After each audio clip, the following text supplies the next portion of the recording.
Hi, I'm Teresa and welcome to my channel. Today I am doing a very fun video. I'm redoing my Sapphic book tag. So last summer, when my channel was a lot smaller, there's a lot less of you here, I created a book tag called the Sapphic book tag. And the idea of this tag is that you're given a prompt that is based on a popular Sapphic book, dealing with a trope or a theme that this book has, or even just a play on words on the title, and you have to recommend a book based on that, and it does not have to be Sapphic or anything like that. But I really like this tag and I thought I would actually just update it a bit to include some new releases and update a couple of the prompts and redo it here for you all because I'd love more people to do it and to just kind of remind you all it existed. And I think it would be some really great content for doing through Pride if you're interested.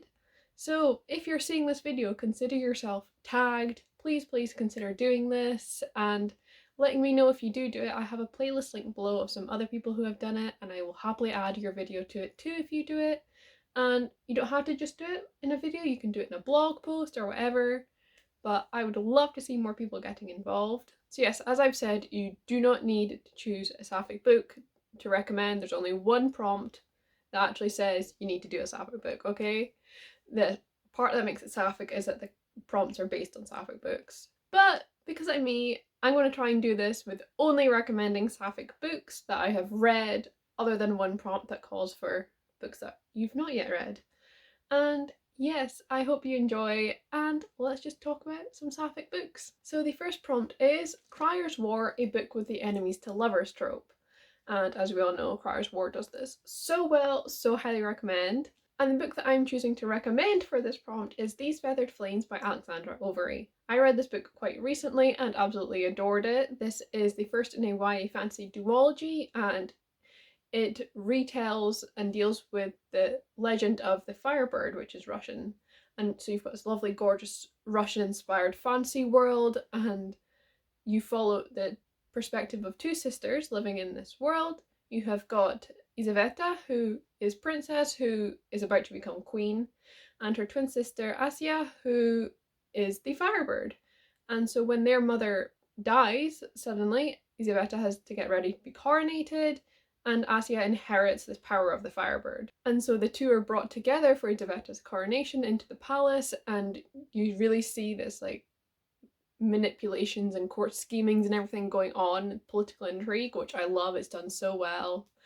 And also Asia meeting a love interest who detests her, and we've got some enemies to lovers there. We have a bodyguard assigned to Asia to protect her, but mostly to protect everyone from her because of who she is as the Firebird.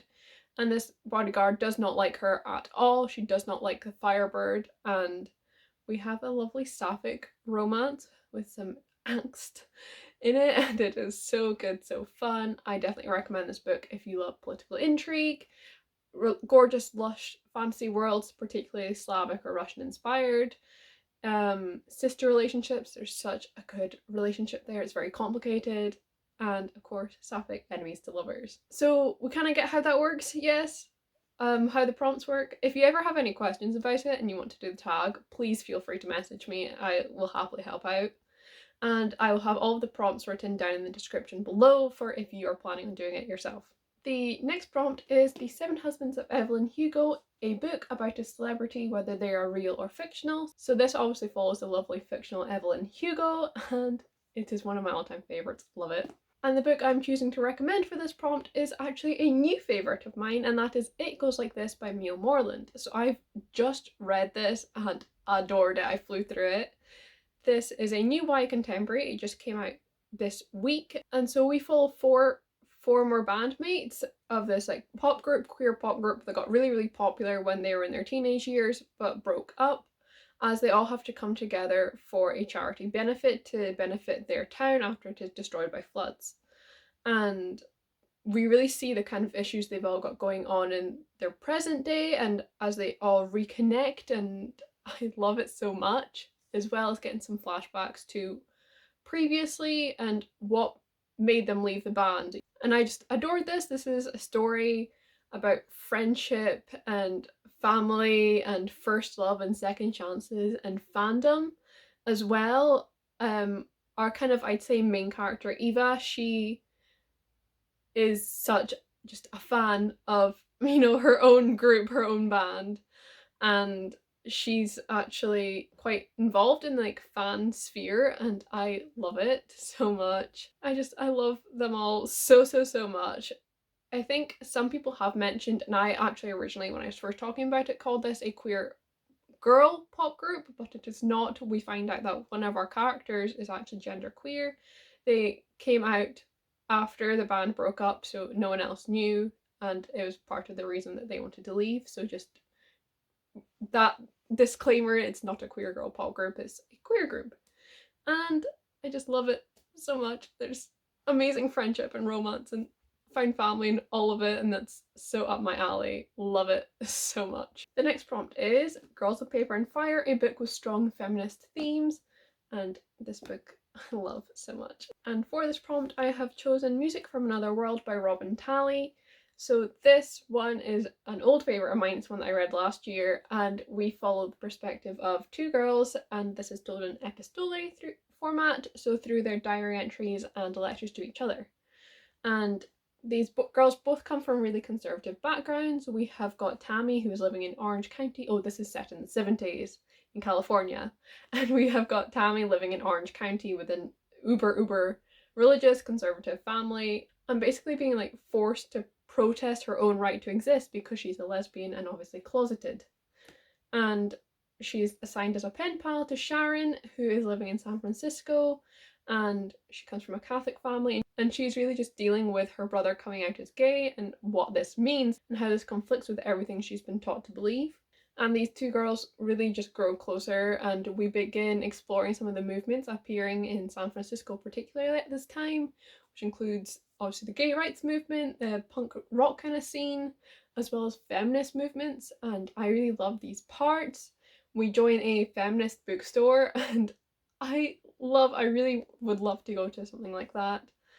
And we meet so many different women and queer characters through this, and it's so good. You feel so involved in all of these movements at the time, and it's so just gorgeously written. These letters and diary entries carry so much emotion. It's one of my favourites, very moving and powerful, and ultimately hopeful, even though you do deal with a lot of quite difficult topics. The next prompt is These Witches Don't Burn, a book with magic. This one's still in my TBR, but I'm very excited to pick it up because lesbian witches. And the book I'm recommending for this prompt is The Scapegracers by Clark. So just wee side note, this author prefers just to go by Clark. And I love this book. It's one of my all-time favourites as well. I'm really getting the favourites out in this video. Well, we all know that most sapphic books are my favourite, so like it's not difficult, but this is one of my all-time faves. I cannot wait for the sequel to come out this year. So this follows Sideways Pike, a teenage lesbian witch, as she is kind of taken in by the popular girls in her school after being invited to perform a magic trick at their Halloween party that goes awry. And we follow these girls all forming this coven and this friendship and these bonds, and dealing with this magic power and what this all means, and also some men getting in the road, some like witch hunters, and it is just glorious, gorgeous. I loved the way the magic was written.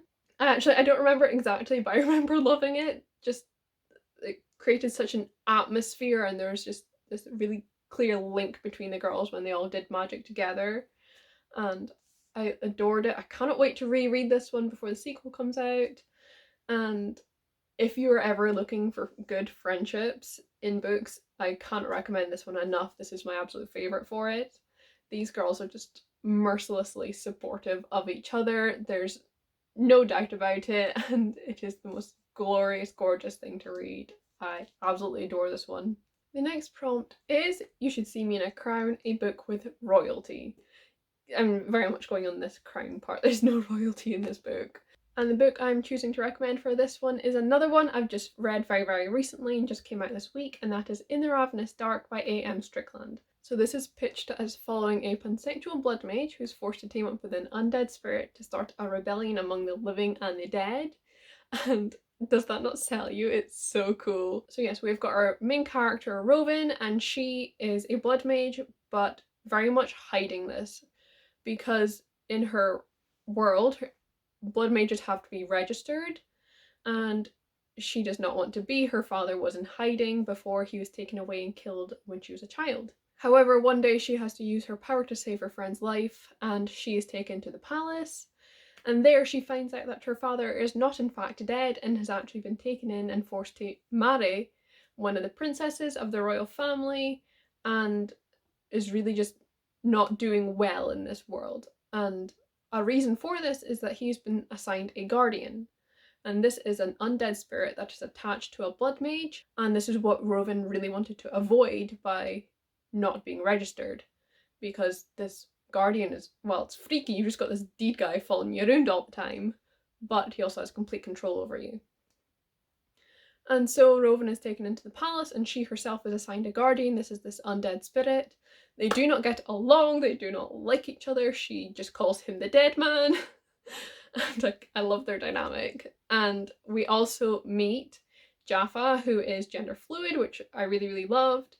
And they are also royal. And we also meet a princess, Lydia, and she's like looks quite cutthroat and like she could really just take you down, but Rovin and her end up having this kind of relationship develop, and I adore it. There's a lot going on. I think I'm giving a very long explanation here. I don't know how to make it short.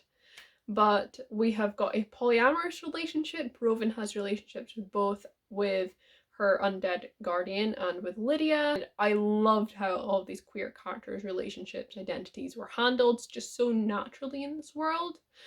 Something I love about fantasy is that you can just make it so that no homophobia exists in this world. So you really deal with this like blood magic, which is really interesting to read, a really unique system, and it's just very cool. There's lots of undead bits, and I really, really enjoyed it for the like political dynamics, as well as this really focus on friendship and found family, and very much recommend it.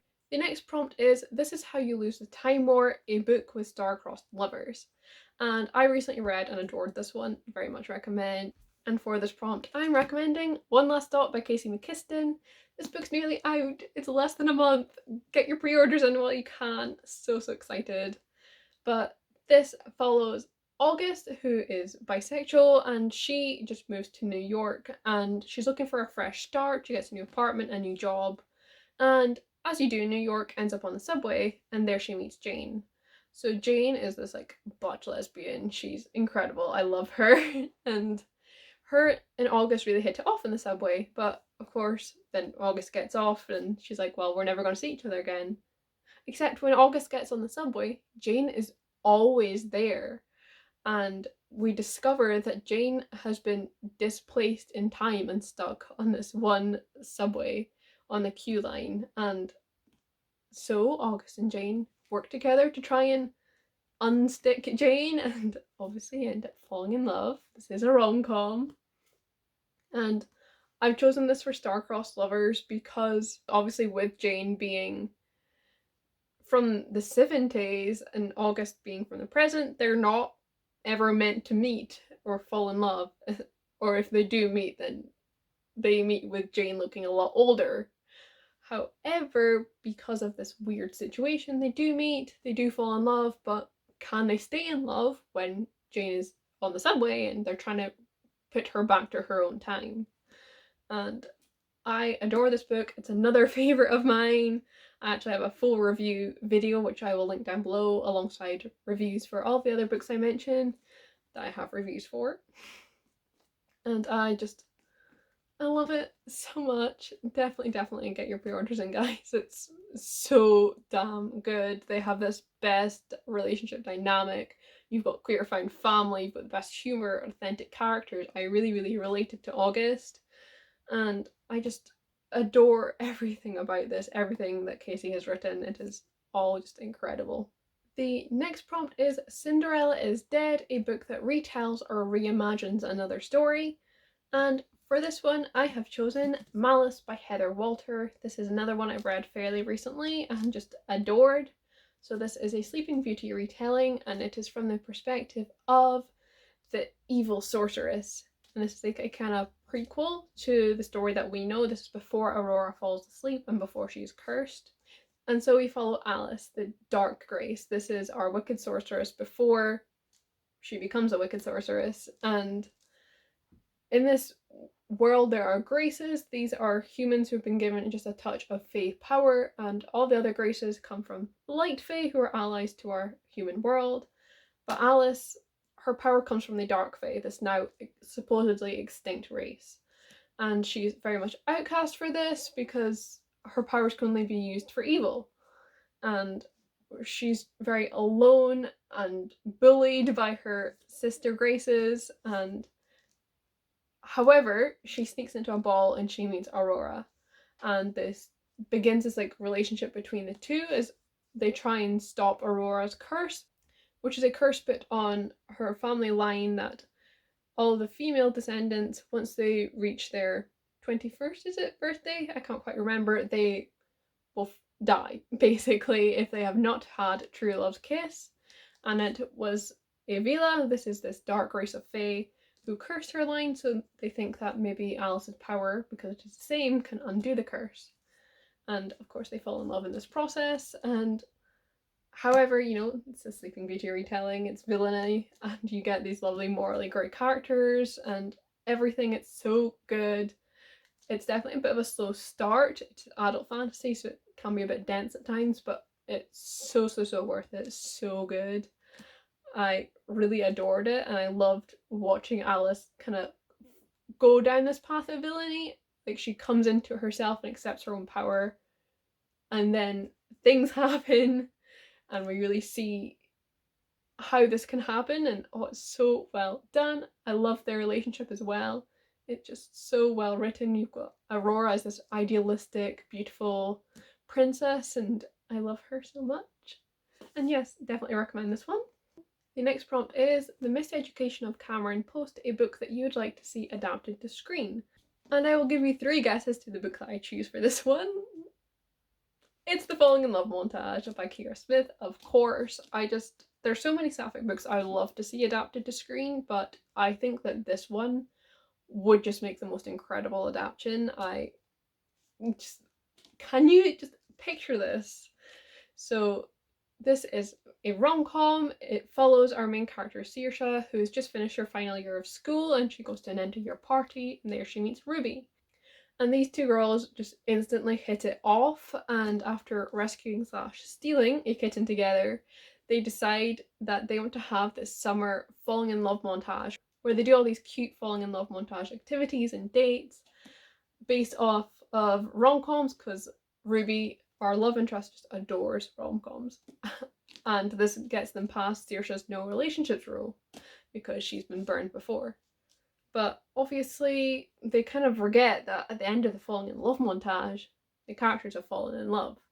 And this is just this lovely summery rom-com. It would work with screen so well, and it's got so many different, like, I don't know, aspects to it that are just so good and would work so lovely on screen. And I would love to see a lesbian rom-com.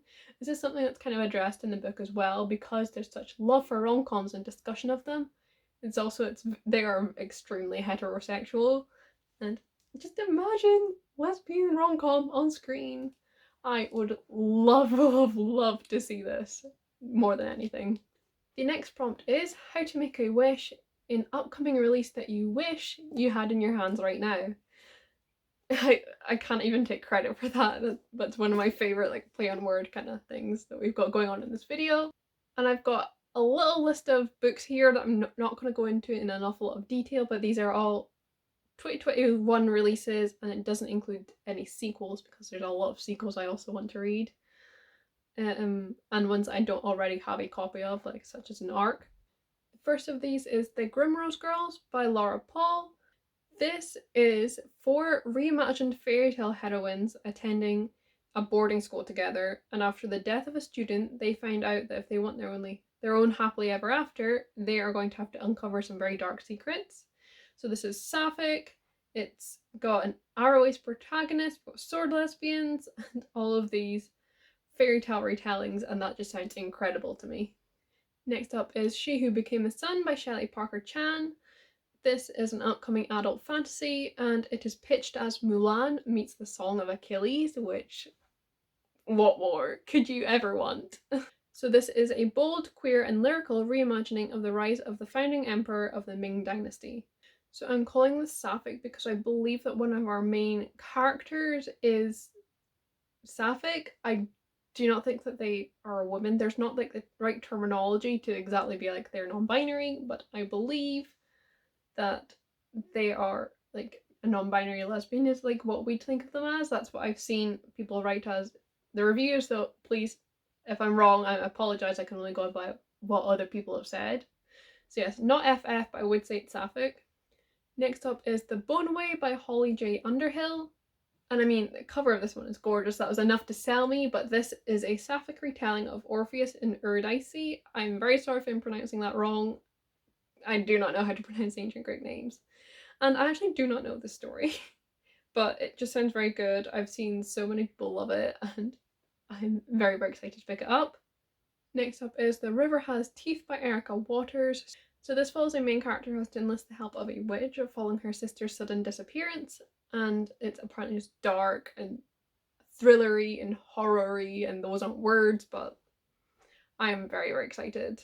And the final one I want to talk about is The Midnight Girls by Alicia Jasinka. Once again, gorgeous covers.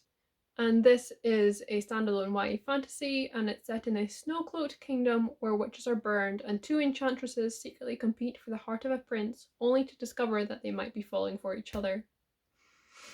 I love it! Apparently this is like chaotic sapphic villains, enemies to lovers, and I'm very, very excited for it. It sounds incredible! But on to the next prompt, and that is The Prior of the Orange Tree. A big book. A real chunker of a book. I had to, I'm sorry. And the book I'm recommending for, another chunky book, is Plain Bad Heroines by Emily M. Danforth. And I've got a cool art cover that has this. Keep away from impressionable female readers, and that's like me. I am very impressionable. But this is actually not one that I was a huge fan of because of, I think, just the mood I was in when I read it. It was not set for reading quite a long, dense book. And yes, so this follows two kind of timelines. So in the past, I believe this is set in like the 19th century, though don't take my word for it, I can't quite remember.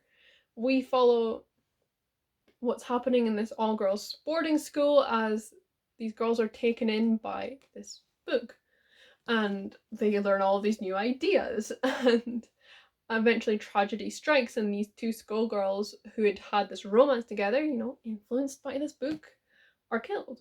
And we follow them, and then we follow a present timeline of a movie production happening, of this film happening on the original campus, and weird things are happening here as well, and we're kind of following this dual timeline of horror and creeping and gothic and all of that, and it does sound very good, and I did overall enjoy it, don't get me wrong.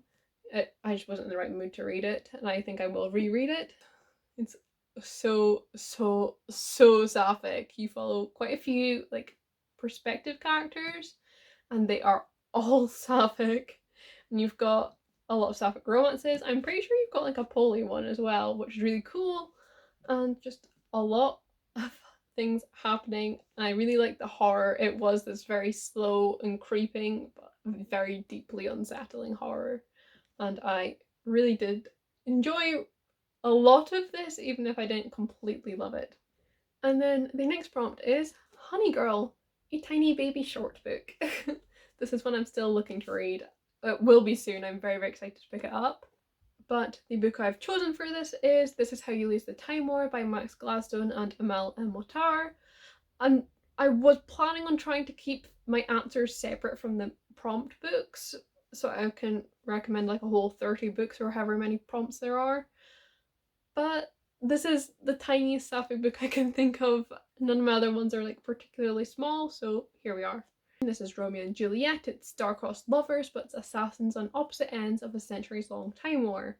And so we follow Blue and Red, and one day one of them, I get them mixed up in who started it, but one of them leaves a letter for the other one after thwarting her mission, and this begins this like correspondence between the two, which is very like not allowed by their respective agencies and would get them killed, but they keep going, and eventually these feelings develop, and this really puts them at risk but also makes them willing to risk it all.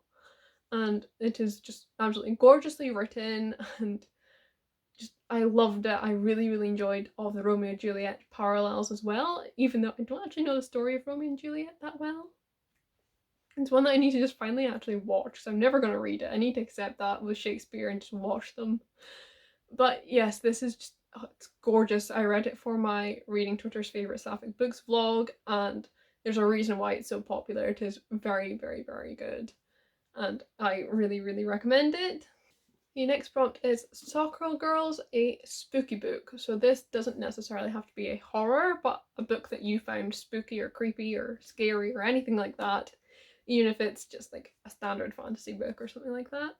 And this is another one that I have read and really enjoyed. It is definitely unsettling and spooky. So apologies if this somehow looks different. My phone storage was full, so it stopped recording the video. But back to where I was when it cut off, we have got Gideon the Ninth as a spooky book. So this isn't necessarily scary, but it's definitely got spooky aspects. So this is pitched as lesbian necromancers in space. That is exactly what it is.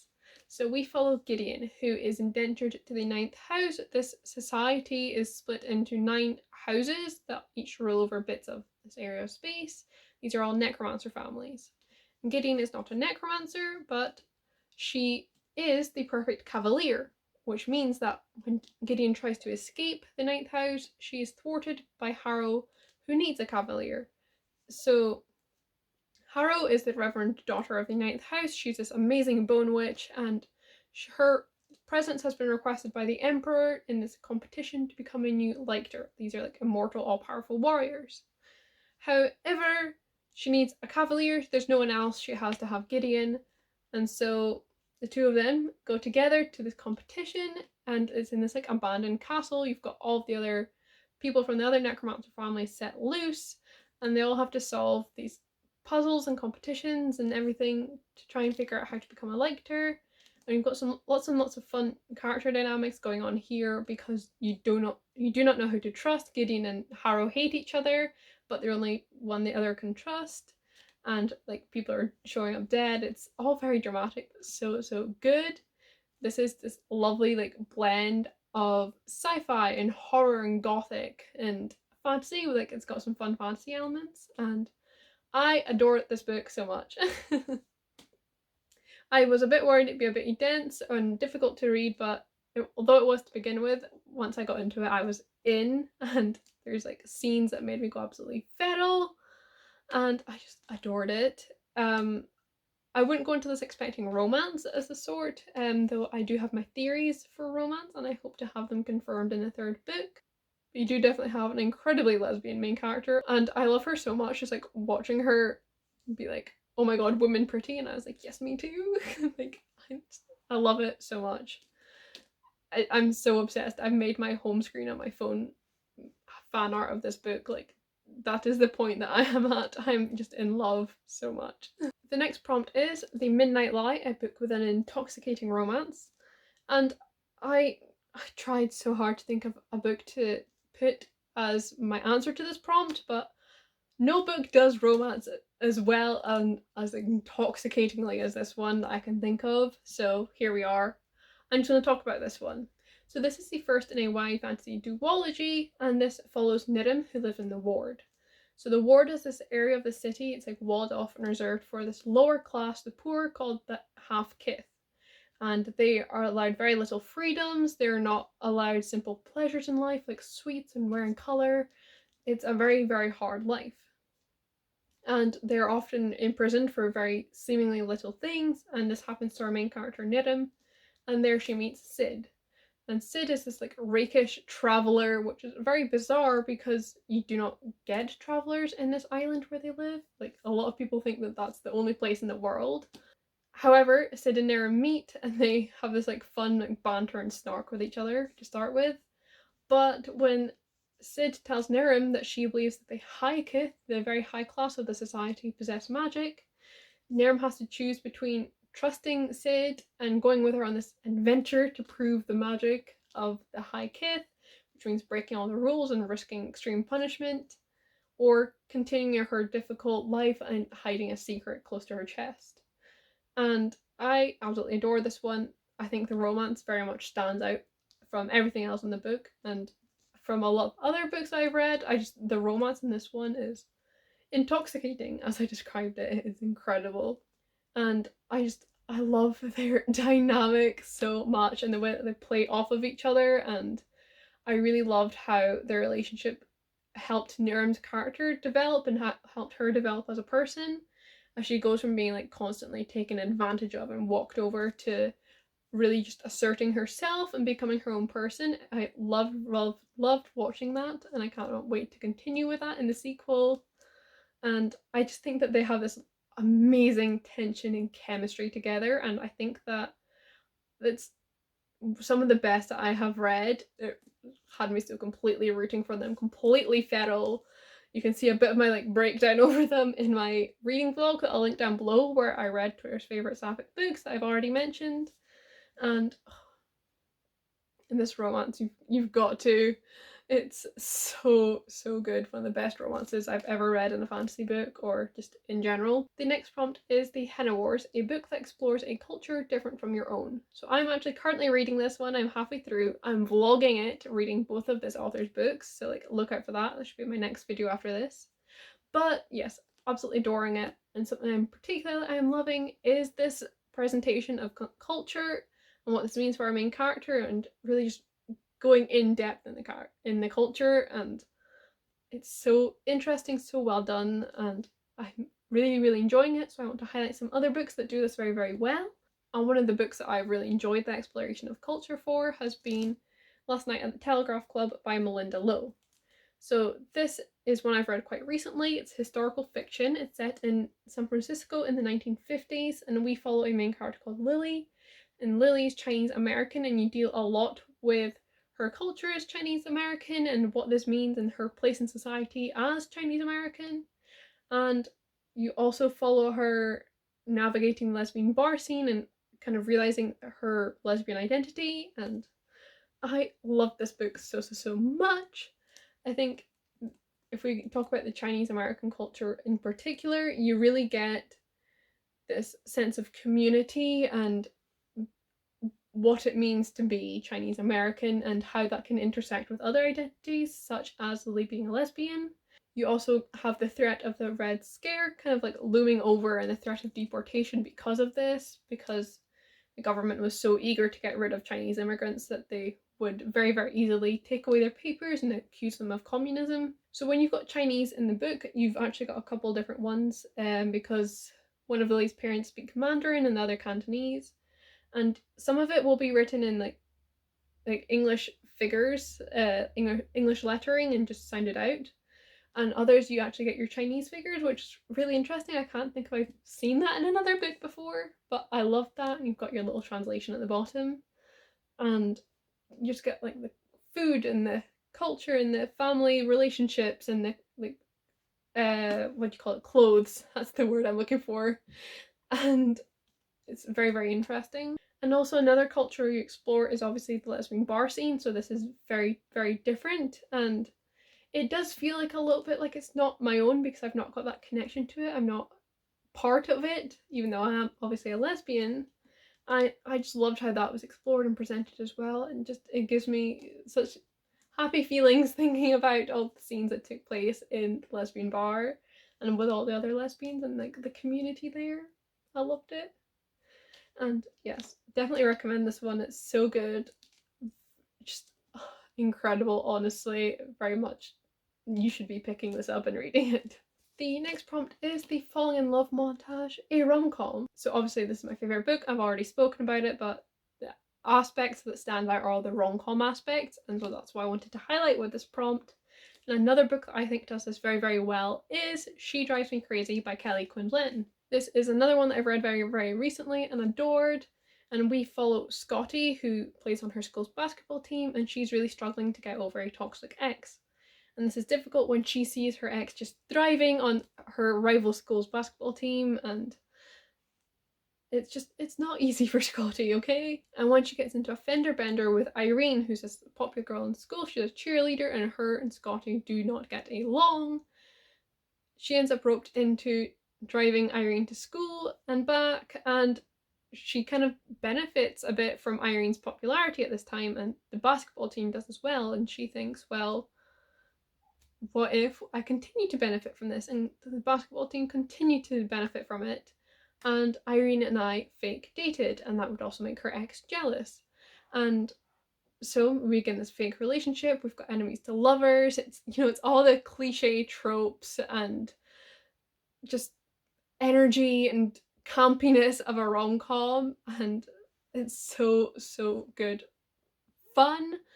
And you have also got what Kelly Quinlan, from what I can tell, does very, very well, is characters and relationships, and you really follow Scotty dealing with and healing from her toxic relationship and developing as a character. And I loved reading this, and I loved how this played into her relationship with Irene. I think it was all done very, very well, and I just enjoyed reading it so, so, so much. It's definitely a really feel-good book. I definitely recommend it.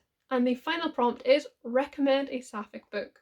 So this is obviously more aimed at if you've not done what I've done and only recommended sapphic books, is just to make sure there's at least one sapphic book getting recommended. But I figured I'll talk about Not My Problem by Kiera Smith because it's one of my favourites and I felt bad leaving it out. So this follows Aideen. And Aideen has a very difficult life at the moment. She's got a difficult home life. She's having some problems with her best friend. She's not doing very well in school because she just got a lot on her mind.